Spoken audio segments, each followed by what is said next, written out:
Himmels Rosen, the heaven's roses that you were singing about in a moment.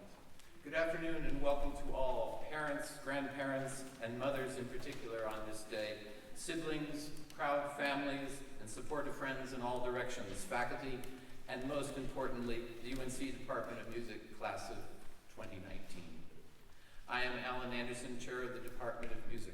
It's most gratifying to see you all gathered in Meeser Auditorium today to mark this significant event, to register and celebrate an achievement earned through prolonged commitment, study, and creative output. To share in this moment as classmates, ensemble partners, musical friends, mentors, and family. Projected behind me on the screen is our 100th anniversary logo. Yes, this department was founded in 1919. Technically, I can't really refer to you as the 100th graduating class, but there is something poetic about that century connection all the same. Most of us won't experience 100 years. Nevertheless, we all know something about the passing of time. Music, of course, plays with our perception of it, forming its own temporal reality, stretching or compressing, telescoping past and present, attempting to suspend time, seeking simulations of eternity. I strongly suspect that you, the musicians sitting here, have experienced, whether in an impromptu jam or on the formal concert stage, that strange realignment of being that meter, rhythm, harmony, line, and timbre can produce. And I dare say that you, the greater audience, have fallen into it with regularity as well. That Bach aria we heard, a song of songs-inspired love duet, standing as metaphor for the union of the soprano as the soul and the bass as Christ, evokes in its middle section a heavenly, that is, timeless garden of roses. There, eternity is a sweet entanglement of overlapping lines, augmented by a wordless oboe.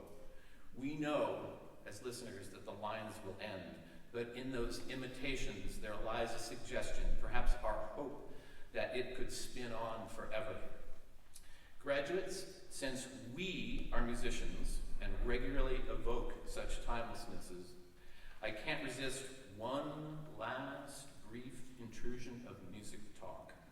As many of you were in at least one theory class of mine, I think a little analysis would be appropriate now. It may be my last chance, and just happen to have the score right here. Pardon me, everyone, for a bit of insider language. Students, forgive me, graduates. In that Bach, I trust you all heard how in the B section of the da capo form, the tonality slips gently from B flat through G minor by way of a rising fifth progression on its way in a sudden rush to E flat major, including, and I know you love this part, the Neapolitan of C minor that facilitates the transitory note of A flat, the subdominant, the bow harmony of E flat major. You got all that, right? My point is, Bach, in that middle section, takes the music to another place, the singer's, lover's private place, and because it's metaphor, it will last. And for other things that might come to an end, but can last. When you arrived at UNC, today was far in the future. It wasn't worth thinking about. But here it is. Where did the years go? Wherever they went, they've arrived here at this moment of accomplishment. The work that is learning the business of this university requires delivery, reception, and application. My thanks to you, the graduates, for your participation and contribution. For we have all been simultaneously involved in creating something new in sound and conceptualization.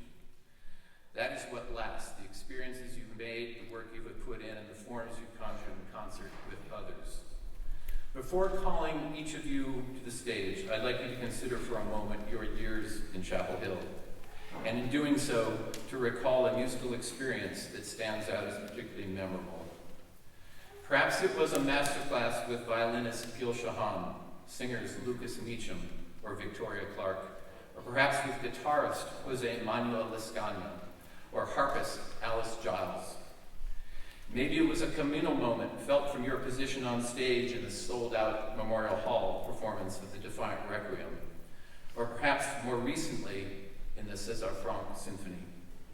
Maybe it was just this semester in the dress rehearsal of Kurt Weil's Ja Sager, in which the combination of classical Japanese movement with the biting modernist dance band pit orchestra jangled your perceptions of what music and theater could be.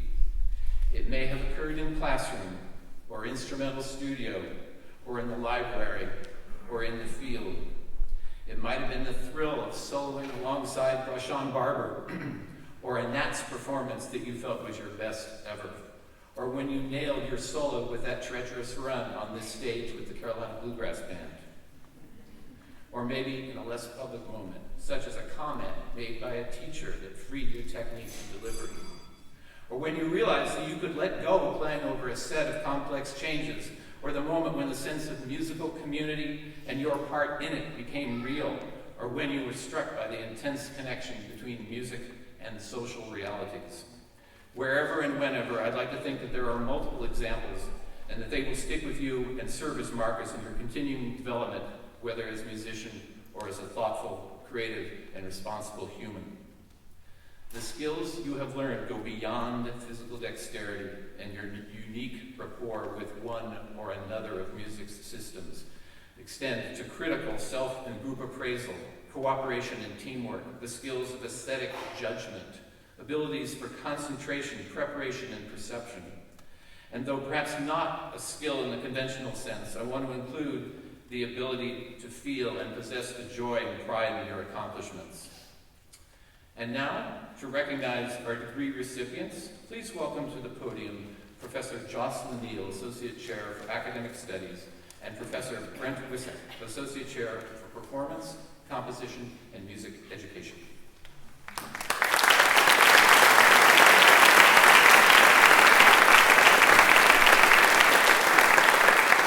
Will all the Bachelor of Arts degree recipients please stand and come to the stage as your name is called. Sophia Ann Varsanti.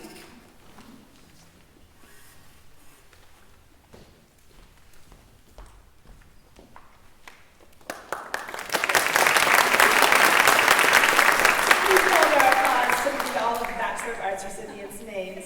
Abby Jean Bergman. Iris Chong.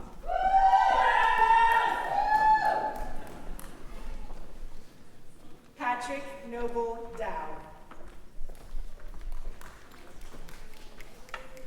Catherine Nicole Gora Combs. Philip Rafael Guadagno. Jacob Schuyler Hamilton.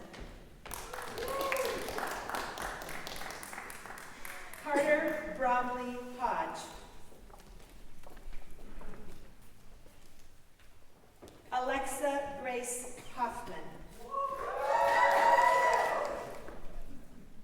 Emily Anna Holtzclaw.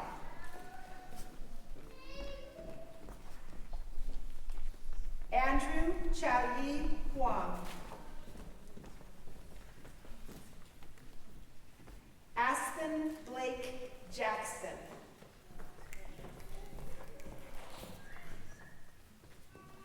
Madeline Lane Lillick.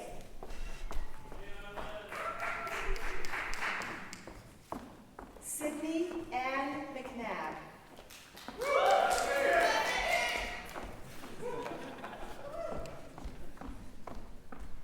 Andrew David Mitchie.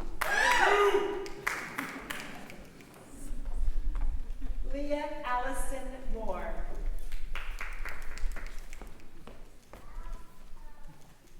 Joseph Caleb Nickel.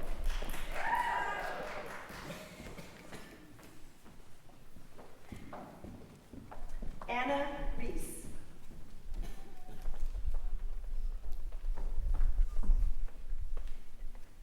Samin Salam.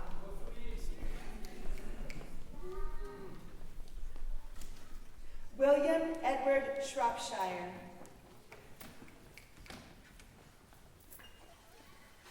Caroline Rose Stanton. Arvind Subramaniam.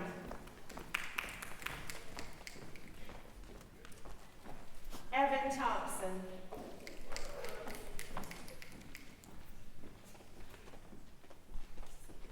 Kaiki Vidal.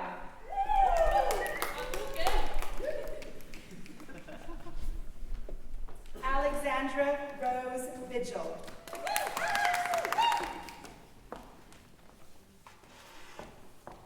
Caleb Webble Wagner. Zoe Roy Wong.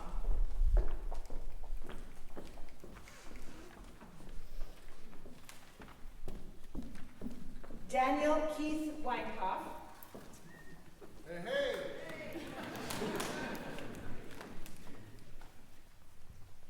Caleb Whitlock. And Andrew Joseph Zalasek.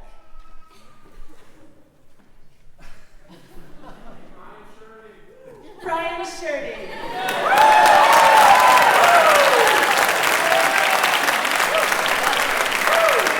Please stand back up, Bachelor of Arts recipients, and please get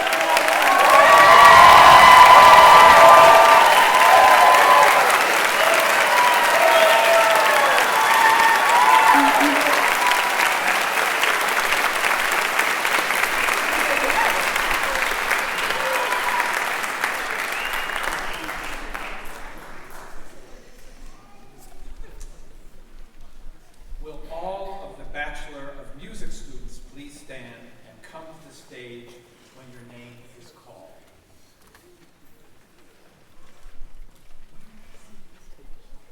Ryan Parker Anderson.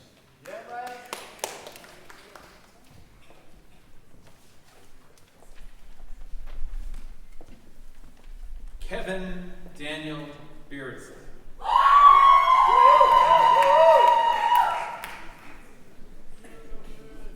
That is a good thing.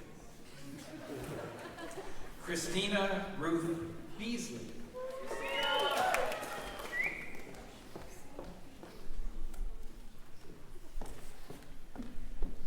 Alan James Bachwick.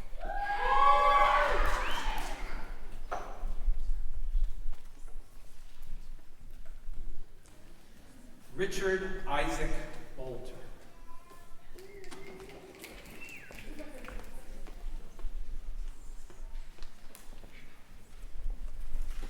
John Samuel Carmichael. Go drop.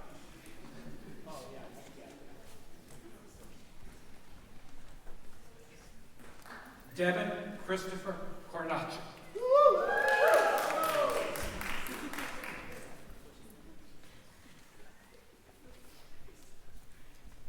Henry Knox Engler.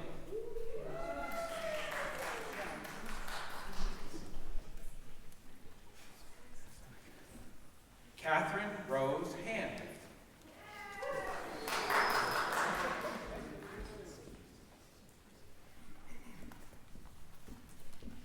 Elizabeth Christine Morgan.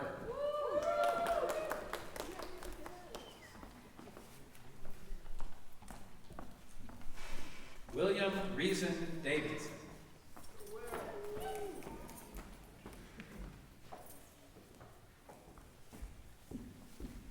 Daniel Robert Schwartz.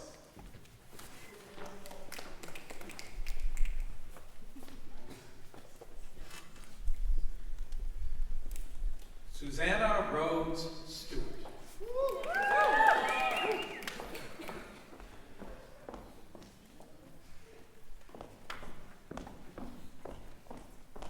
Ethan Zachary Swafford.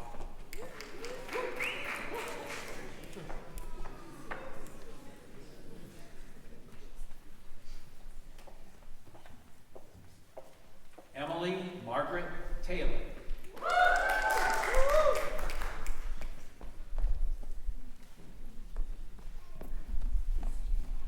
Timmy Valentino Vaughn.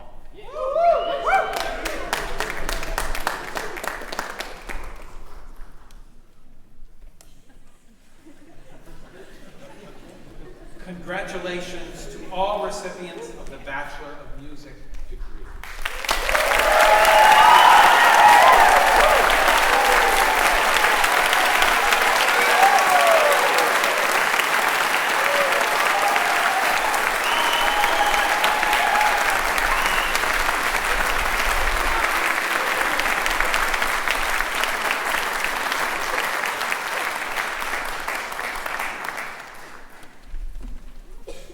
It is now my pleasure to recognize the graduate students who have earned degrees this year. Master of Arts recipient Genevieve Sinclair Palmer's That's my girl! is entitled What We Do, an examination of Black cultural production and white consumption. Sinclair Palmer.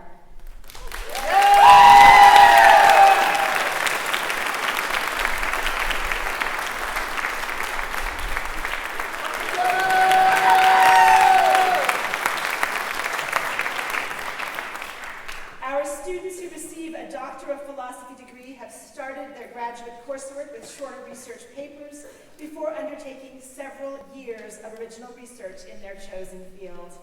With their dissertation, they have completed a significant contribution to our study and understanding of music. Jennifer Palmer Walker's dissertation is entitled Sounding the Ralliement, Republican Reconfigurations of Catholicism in the Music of Third Republic, Paris, 1880 to 1905. Please join me in welcoming Dr. Jennifer Palmer Walker to this ancient and venerable company of scholars.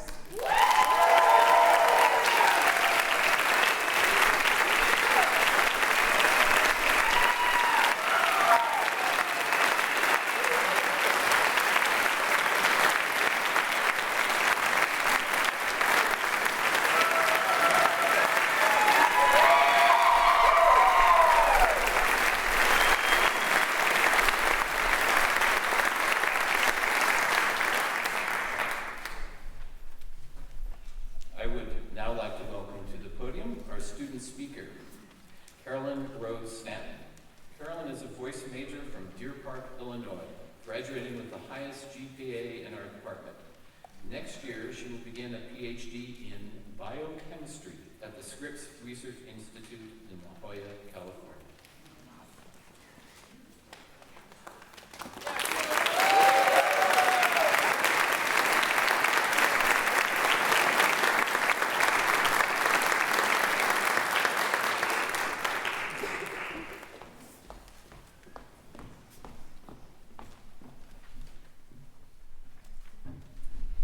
Thank you.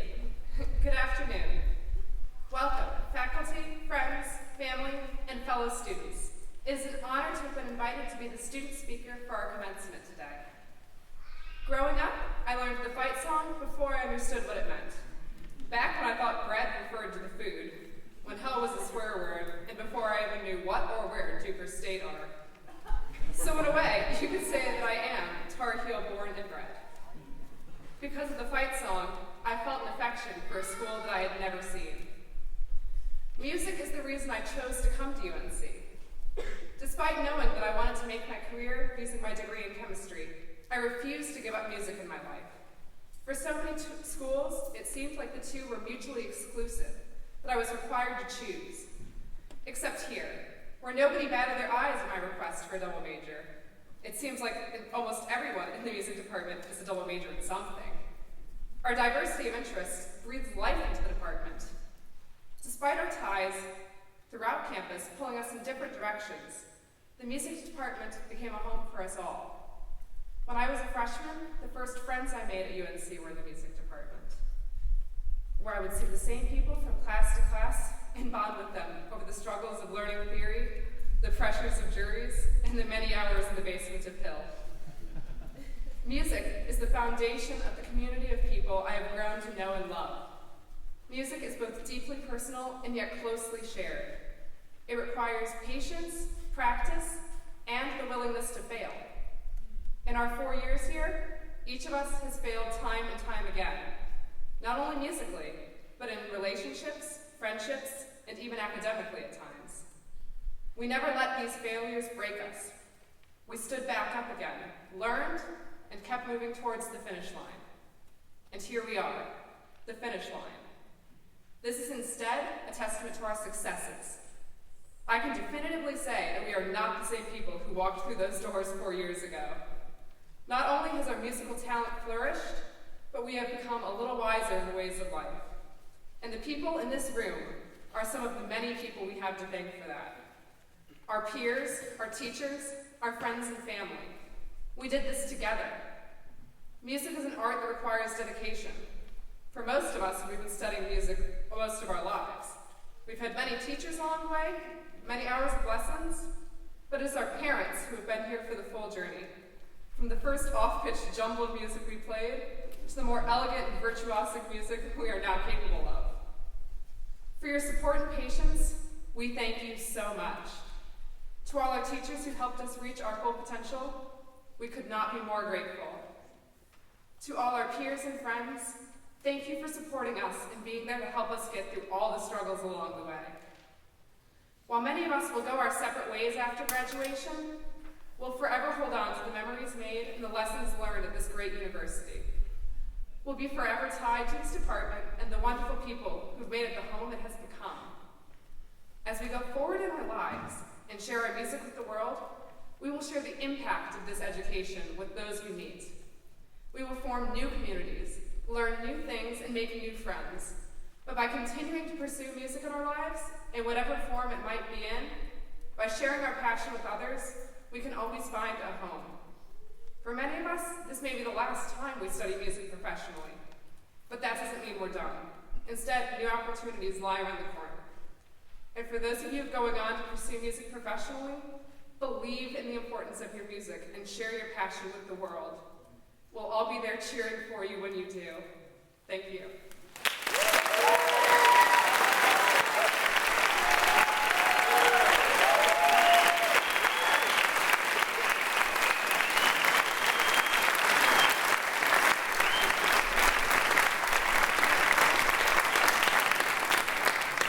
Thank you, Caroline. And now we bring to the stage pianist Evan Thompson, bassist Kevin Beardsley, and drummer Timmy Vaughn, who will perform an original song of Timmy Vaughn's called Rebunk.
Professor Tonu Kalam will present our Music Department Award. Professor Kalam?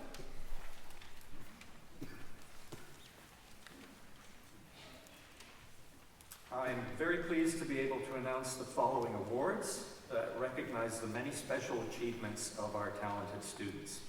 The complete descriptions of each award are printed in your program. Please come up to the stage when I read your name. The David Aarons Award for Excellence in Musical Performance, Susanna Rhodes Stewart.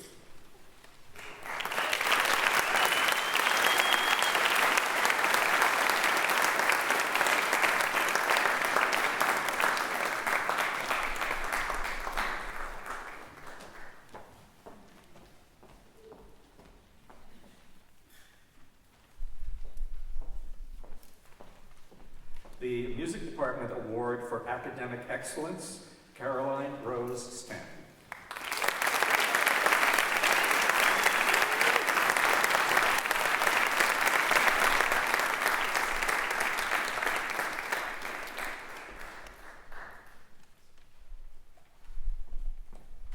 The Baroque Ensemble Award, Jacob Schuyler Hamilton.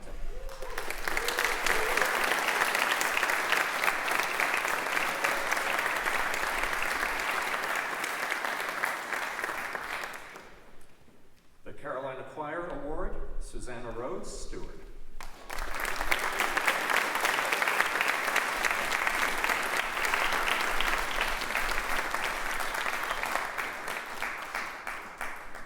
The Chamber Music Award, Catherine Rose Hand.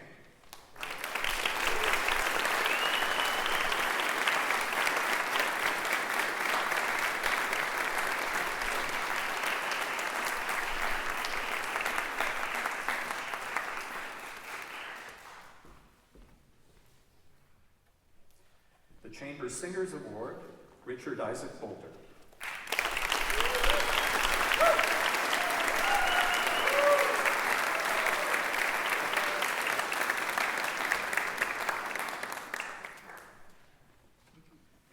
The Glenn Hayden Award for an Outstanding Dissertation in Musicology, Jennifer Palmer Walker.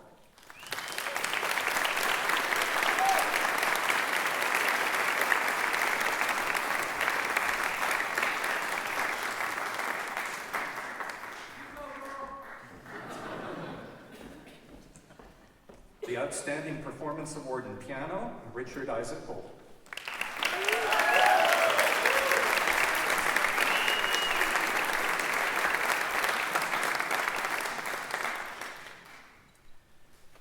A new award this year, the Jonathan Gregory Rohr Scholarship Award, is gifted by former UNC Chapel Hill voice faculty member Barbara Ann Peters, in memory and in honor of her brilliant voice student, Jonathan Gregory Rohr, who excelled at Carolina and who embraced a successful and all too brief career as a professional baritone and lawyer.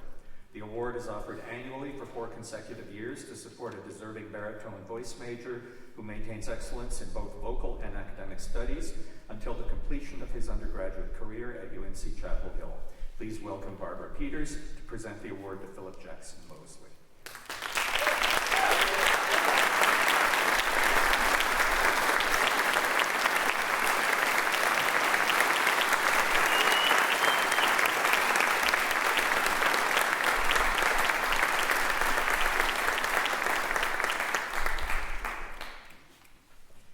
As conductor of the UNC Symphony Orchestra, I take particular pleasure in presenting the Benjamin Swalene Orchestra Awards to the following students who have distinguished themselves in their consistent leadership, artistry, and commitment to our ensemble.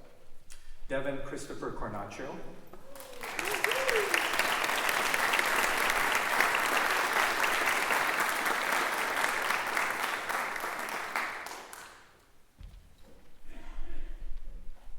Catherine Nicole Gora Combs.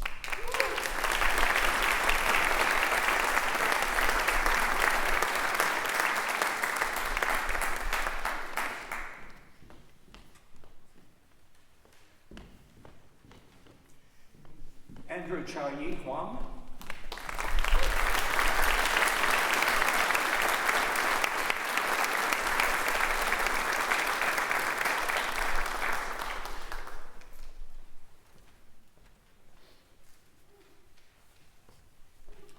Andrew David Mitchie.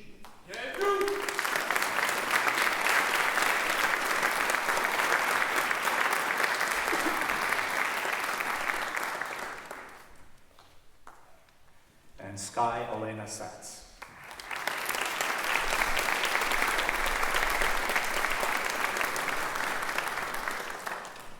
The Thelma Thompson Composition Award, Daniel Robert Schwartz.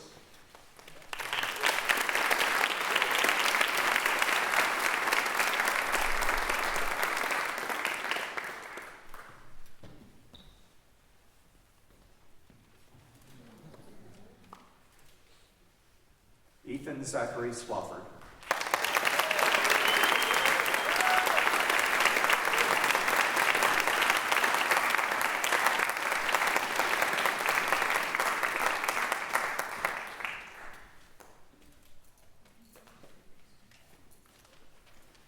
And the UNC Opera Award, Caroline Rose Stanton.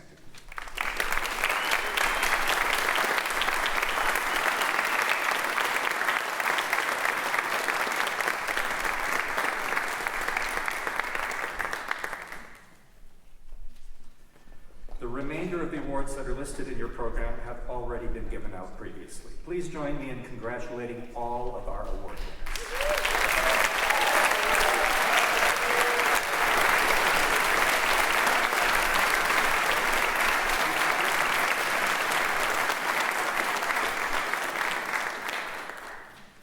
Today we have with us a very special guest, Pierce Freelon, whose work combines the arts and community activism, lives in Durham, and holds degrees from Syracuse University and from UNC.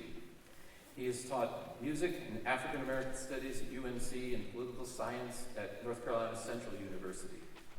He is the founder of Black Space, where young people learn about music, film, and coding. He is the writer, composer, and co-director of an animated film series called History of White People in America.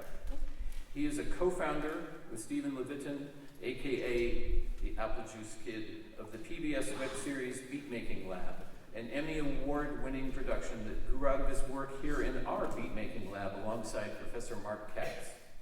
He is also the frontman of the local band The Beast, which includes how many other UNC graduates? 3 other UNC graduates.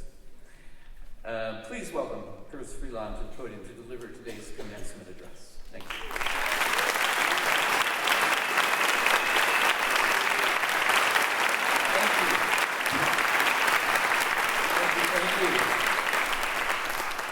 Thank you, Dr. Alan Anderson, the music department, for inviting me.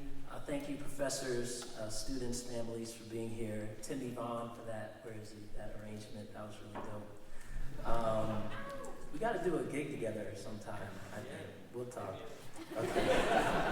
And congratulations, alumni, you did it. Yay. All right. Most of all, I want to thank the mothers out there. Happy Mother's Day. My wife is back there. She's a mom. My mom is live streaming. Hey, Mom. And I want to both dedicate this speech to my mom, and also I'm going to tell y'all a story about my mom. A few weeks ago, my dad was clearing out his archives, and he stumbled across a letter addressed to my mother. This is her admission letter to UNC, dated July 28, 1980. Okay, this is a copy of it, it's not the real thing. She texted it to me, I printed it. And I want to tell you a story about this letter, a little backstory. My mother was a jazz musician, her name is Nina Freelon.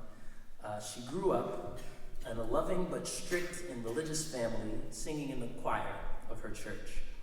And when she was a child, her family knew very early on that she had a gift. She was so talented that she was offered a record deal at the young age of 16. And she had a dream of spreading her wings and taking flight with her music, but her parents forbid it. Her mom was a sharecropper from Texarkana, Texas, and her dad grew up on a rural farm in Scotland Neck, North Carolina. That's country, North Carolina, for those of y'all who haven't been to Scotland Neck. So her parents hadn't been exposed to, nor were they very supportive of, a career in the arts. She was told to go to college and get a job, meet a nice man, and start a family. And so that's what she did. She went to Simmons College, an all-women's school in Cambridge, and she met my dad, who was a young architect across town. He was in grad school at Harvard at the time, and they met in 1978. They were married in 1979 and were pregnant with my brother, Dean, my elder brother, who teaches here in the J School at UNC, actually, back in 1980 when she received this letter. And she did not end up going to school here at UNC, unfortunately for her. Instead, she had my brother in 1980, my sister in 82, and I was born in 1983. And it wasn't until after I was born that she found herself in your position deciding, what should I do now? Have any of y'all asked yourself that question in like the past year or so? Like, what's next? Yeah? Okay, so there she was, ready to re-enter, or enter for the first time, I guess, as an adult, the workforce. And she was ready to get back into school, but something was off. Something was not quite right. She wasn't in love. Now, do y'all know that feeling when you meet somebody that you like? Like, you really like them? Back in the day, we used to call, my day, I was a 80s, 90s baby, we called that crushing. LL Cool J had a song about it. Now I think kids are saying like, catching feelings or like in your feelings, is that the correct lingo? Okay, I'm getting a little bit, some nods from the kids. Okay, so if you're lucky, you'll feel that wonderful spark, which makes you feel like a dancing flame. When someone comes to mind and when you're together, it's just right. And I would describe that feeling, she would as well, I think, as having butterflies in your stomach, right? And you're in love. You know, she was missing that feeling, not in her marriage, not with being a new mom, but in her life's work. She was missing that spark. She wasn't ready to go get the safe job that her parents intended for her. She didn't want to miss the opportunity to put butterflies in her stomach. Now, some people say that like following your dreams is risky, but I want you to consider the alternative for a minute. Y'all are in your 20s, you're about to make some life decisions, which will have some implications. Consider working 40 to 60 hours a week, doing something that doesn't really interest you. We sleep a third of our day, if we're lucky, 8 hours, and that leaves you with a sliver of your remaining day each week to squeeze in time for things that you really care about, if you have any surplus energy to engage at all. So it's really, really important to find something that you do for your 9 to 5, whatever your grind is going to be, because you're going to need one to survive in this world, that puts butterflies in your stomach. And that's what my mom was feeling when she was getting ready to decide what she wanted to do with her life. So here's what she did. She hatched a plan to put those butterflies in her stomach. She thought back to her youth, to the last time when she was really curious and scared and excited and full of love and passion for what she did. And she closed her eyes and she saw that little version of herself singing at church in Cambridge, Massachusetts. And this was like her caterpillar phase. She didn't have the butterflies yet, but she was hungry back then. And I don't know, parents of a particular generation, if you don't pay the bills under this roof, you gotta do what I say. But this is at a point in her life, like a point where a lot of y'all are, where you have a little autonomy and a little agency to decide and manifest what you want for yourselves. And so this was a time in her life where, to continue the butterfly metaphor, she had a chrysalis moment. Do y'all know what a chrysalis is? It's like the cocoon stage between the caterpillar and the butterfly, where the caterpillar goes into a metamorphosis. So this is my advice for all of y'all, okay?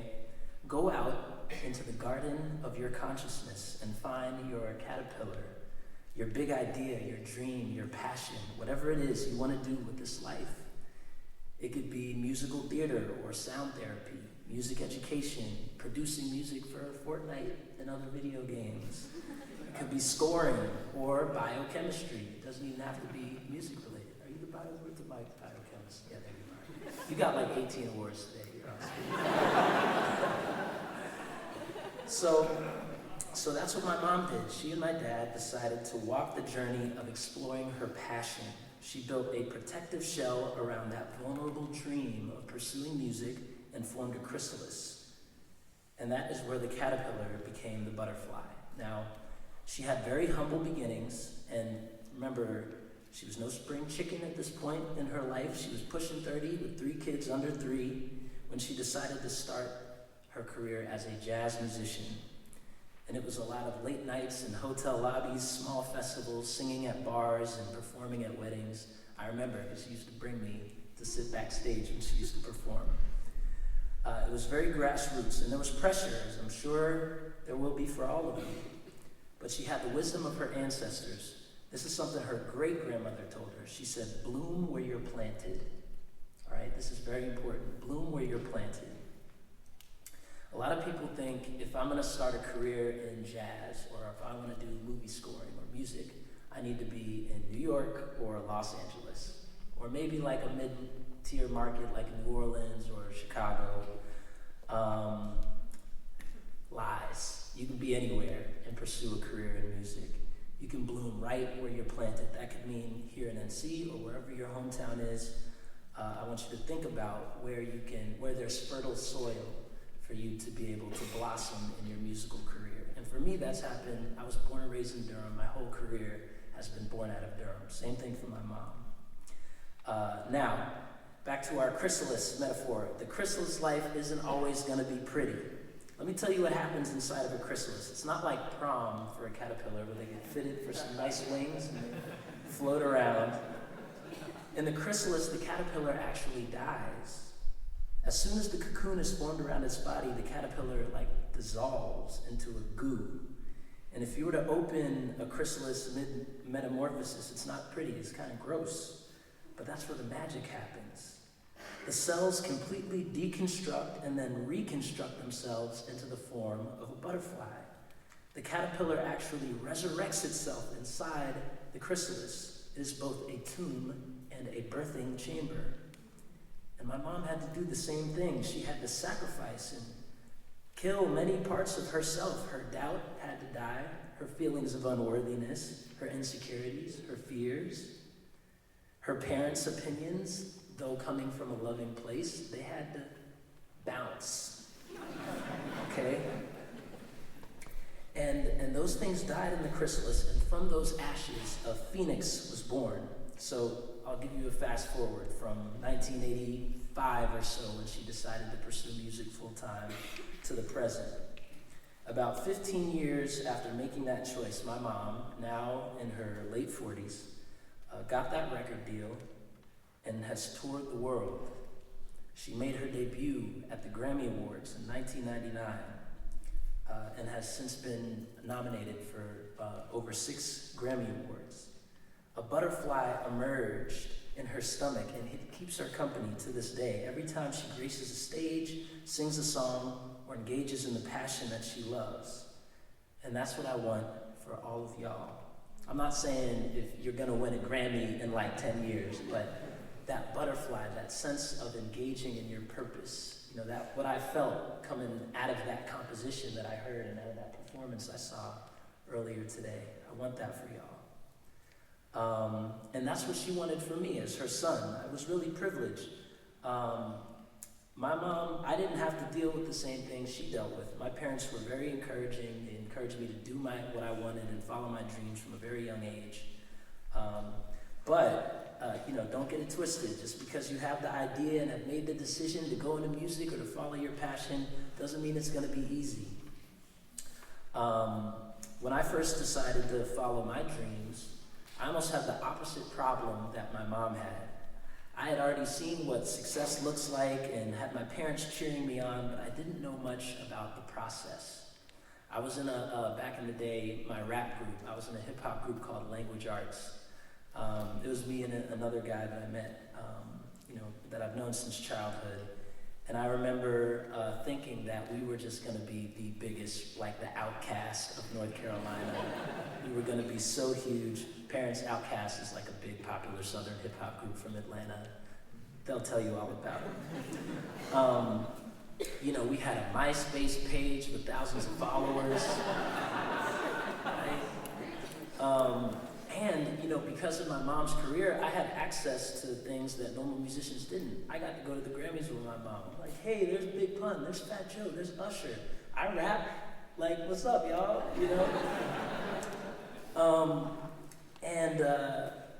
I had goals. I want to tell you what my goals were when I was your age. When I graduated from Carolina in 2006, I thought language arts was going to win a Grammy.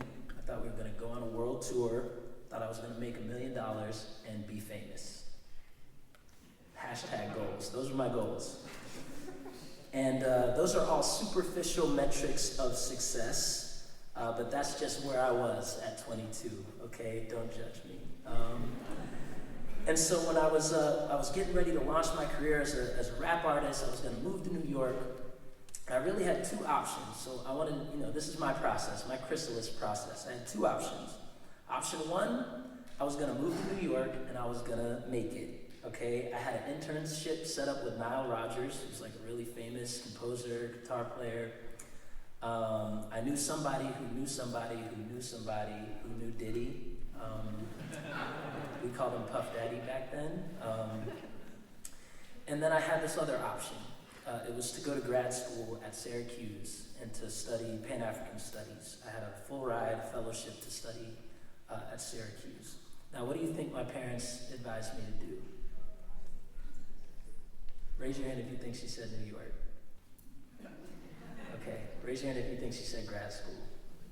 Okay, good. Y'all, there's a lot of parents in here who are like, I know exactly what your mom said, and you are correct.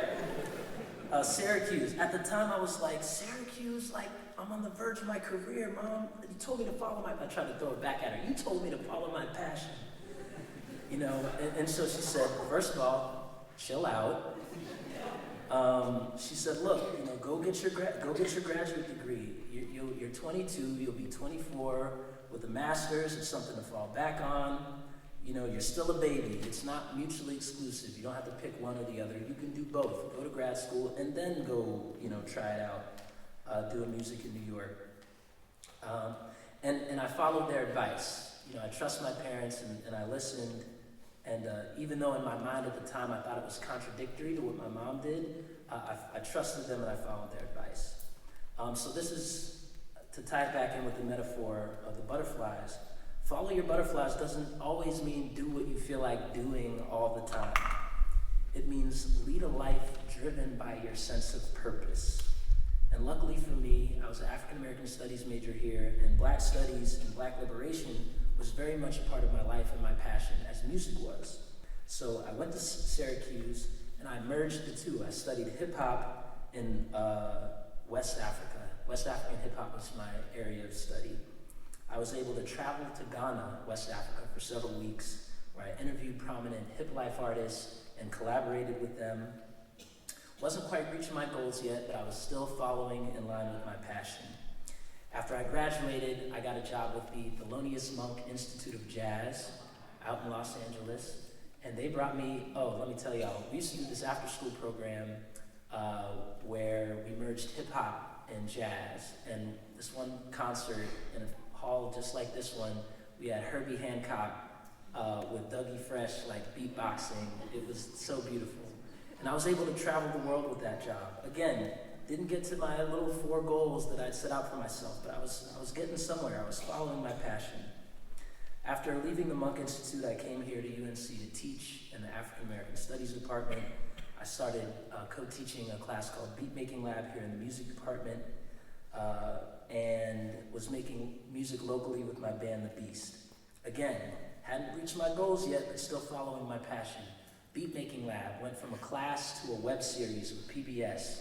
We got to travel to places like Panama, Senegal, Fiji, Ethiopia, Kenya, Dominican Republic, Haiti, doing this web series about making beats, electronic music production. We won an Emmy for that series. Still didn't hit my goals, but I was following my passion, all right? And even to this day, I'm working on a film that you mentioned in my intro, History of White People. It's a musical history lesson, somewhere between Hamilton and Schoolhouse Rock. And, again, working towards my goals. So let's just do a quick review of what my goals were in 2016. Remember, I thought I was going to win a Grammy, go on a world tour, make $1 million, and be famous. All right? For the record, none of those things have happened. Okay? I didn't win a Grammy, but we did win other awards in recognition for my musical prowess and community impact. As I mentioned, the Emmy Award for Beatmaking Lab, and also a recognition at big film festivals for the films that I was scoring. Number 2, I didn't go on a world tour with language arts like I thought I would, but I have traveled to different countries all over the world. Just 2-3 weeks ago, I was in Chengdu, China, talking about the work that I do with kids in Durham, and I've traveled to so many countries, more than I can count. Not the way I thought I was going to, but nonetheless, getting to achieve that goal. The millionaire one is the hardest to explain. So I'm not a millionaire, but check this out. I have raised and helped raise, with people like Mark Katz and Apple Juice Kid, the folks that were mentioned in the intro, millions of dollars for programs like Next Level and Beatmaking Lab. I remember I was in Fiji when I first saw the State Department grant to bring hip-hop ensembles abroad. There's Mr. Katz. Hey, everybody say hey, Dr. Katz. And so Dr. Katz and I were exchanging emails, writing this grant, and we got a grant for $800,000.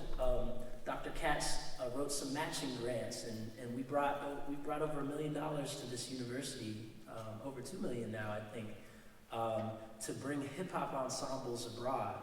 And a lot of my friends, G. Yamazawa, Charlotte Emmons, Jay Rowdy, these are rappers from Durham and local, right from this community, that have been to places like Mexico and and Thailand, all over the world through the grants that we've written right here on this campus. So yeah, not my $1 million, but I contributed to producing that to create opportunities for other artists, and I'm really proud of that work. And lastly, I'm not famous, but I am respected by my colleagues enough to be asked to speak at my alma mater for a graduation. That's kind of cool.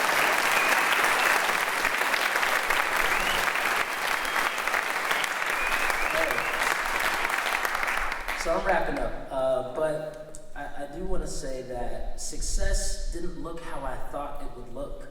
But I would describe myself as successful because I'm doing what I love to do every day. I feel butterflies in my belly every day.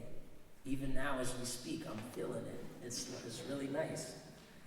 And I want to read you a quote. I'm reading a book called Pleasure Activism, The Politics of Feeling Good by Adrienne Marie Brown. She has a thing in here about process. She says, commit yourself fully to the process, the journey, to bringing the best you can bring. Detach yourself from egos and outcomes. Okay?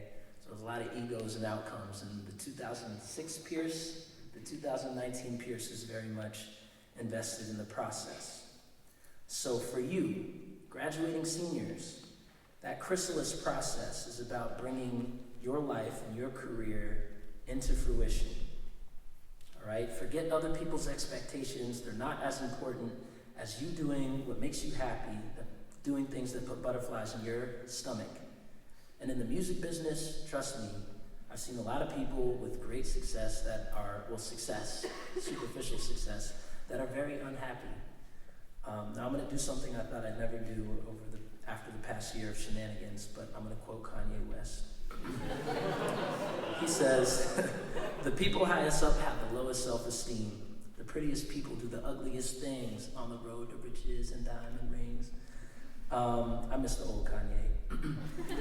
But, so, what that speaks to, in your journey, searching for butterflies, I've learned that it's not fame or money that makes people happy, but there are other values in life that bring you joy.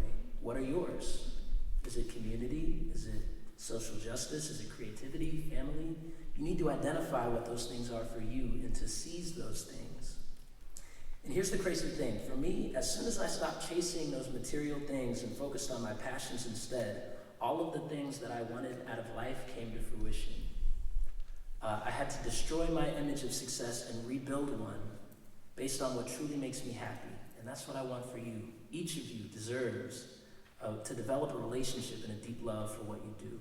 That's what my mom has, that's what I have. So form a chrysalis around your dream. Allow your doubts to dissolve in that cocoon so that you can be reborn into your best self. Destroy and rebuild. Along the way, people might look at you funny. They might ask, what are you doing? There's no money in that. Get a real job. Why don't you do something normal? It's okay. People fear what they don't understand. And I'm here to tell you, you can be an artist, a musician, you could launch a podcast, you can run a studio.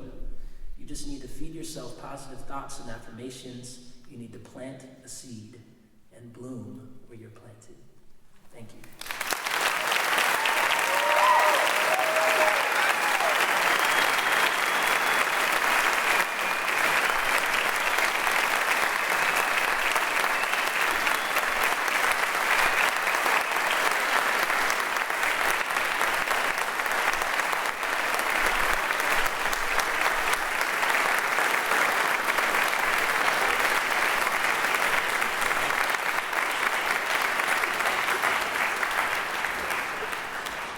Thank you, Piers, for your inspiring and hopeful words. As the choir is making its way on stage for our final music performance, Make Our Garden Grow from Candide by Leonard Bernstein, I just point out an unintended thematic thread. We had Bach's Heavenly Roses, and we had Bloom Where You're Planted, and now Make Our Garden Grow. So we really do hold these things together. So this will be sung, the Make Your Garden Grow will be sung by the commencement choir, accompanied by Isaac Bolter, and conducted by Professor of Music Susan Klebanow.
Thank you, choir. Susan Clevenow, goosebumps. As we near the end of our ceremony, I have a few acknowledgments to make. Many thanks to the parents, family, and friends of our students. I know you are proud of them, as are we. And again, happy Mother's Day. Special thanks to Professor Susan Clevenow, Professor Juan Alamo, Operations Manager Jesse Moorfield, and Communications Coordinator Catherine Zachary for their exemplary work in preparing today's event. In recognition of their dedication and attention to the educational mission of the school, would the music department faculty and staff please stand and be acknowledged?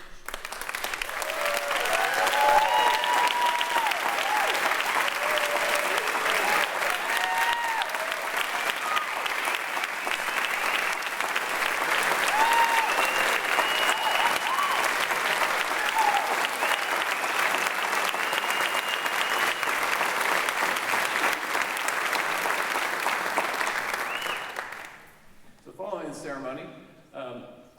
Please come to Hill Hall, room 107. Out those doors, turn right, spin around, go around, you'll essentially end up over there. For a reception catered by our women's music fraternity, SAI. And now, will you please stand and join in the singing of Hark the Sound?